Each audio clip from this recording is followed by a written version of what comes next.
Excellencies, distinguished guests, ladies and gentlemen.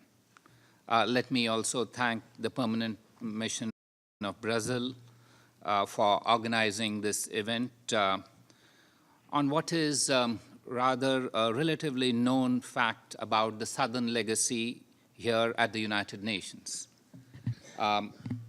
We also appreciate the other speakers and panelists who've taken part in this enriching discussion. This is a useful opportunity to remember and acknowledge the historic contribution of women, especially from the South, in creating this remarkable multilateral forum of the United Nations. When we look back at the time of the origins of the UN, we must remind ourselves that this was a time when many of the so-called nations of the South were still either colonies and not even independent nations, or merely nascent states. Even in the West, the level of legal equality and social opportunities available to women were vastly different from what obtains today. In the course of today's discussions, we are learning about the several remarkable women from developing countries who've left their mark on various foundational processes at the UN. All these were visionary and inspirational leaders, several of them overcoming exceptional odds in their respective national contexts also. For instance, the women from India who made significant contribution to the UN's work in the initial years were leaders who had been active participants in India's independence movement in the preceding years. They were also engaged actively in nation-building processes at the same time as they were working on UN foundational documents.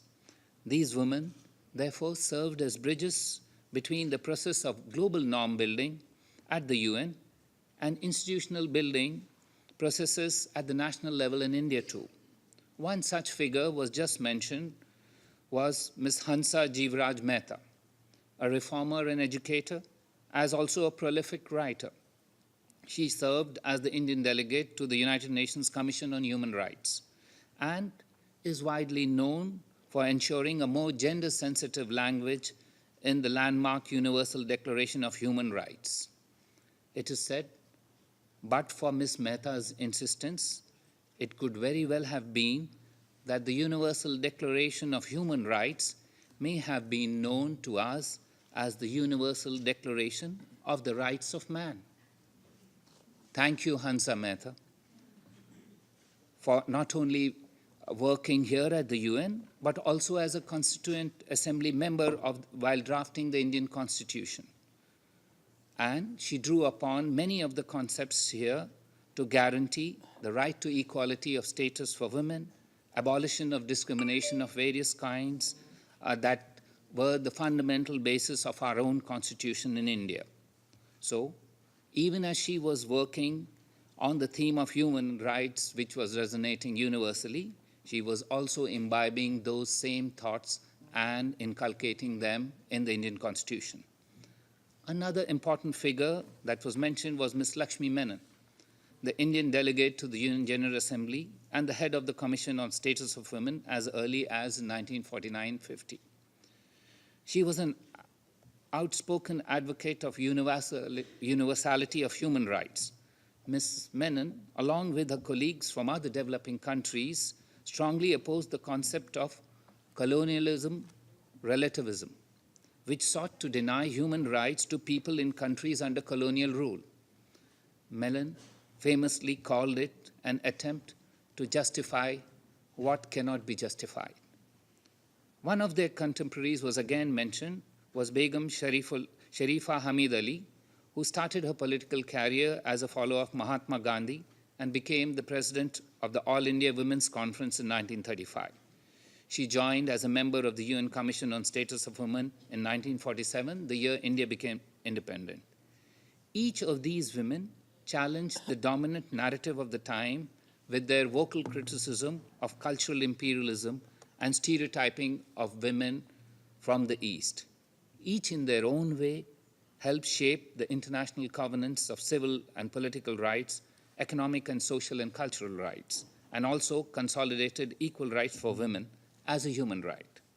In succeeding years, the issues of poverty alleviation, women's empowerment, equitable growth, right to development, etc., also came to define the contribution of the G77 and non-aligned movement to the global discourse. In 1972, at the first UN Conference on Human Environment in Stockholm, India's Prime Minister, Mrs. Indira Gandhi, helped shape the environmental discourse at an early stage, linking aspects of poverty, alleviation, and environmental protection. In the SDG era of today, women's empowerment has progressed from viewing women as recipients of welfare benefits to partners and active agents of change for sustainable development and peace building. We are moving from a women-centric to a women-led development paradigm.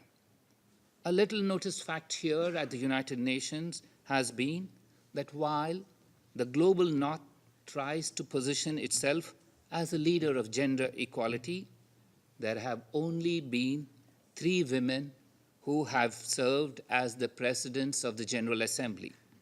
All 3 have been women from the global South. The first one to be elected was an Indian, Mrs. Vijayalakshmi Pandit, as early as in 1953. The next has been Miss Angie Elizabeth Brooks from Liberia in 1969. And the third was Miss Haya Rashid Al Khalifa from Bahrain in 2006.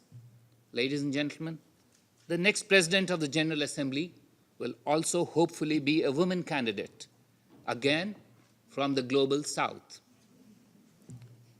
There has been no woman from the so-called global North who has been recommended by any state to assume the responsibility of serving as the President of the General Assembly in more than 7 decades so far.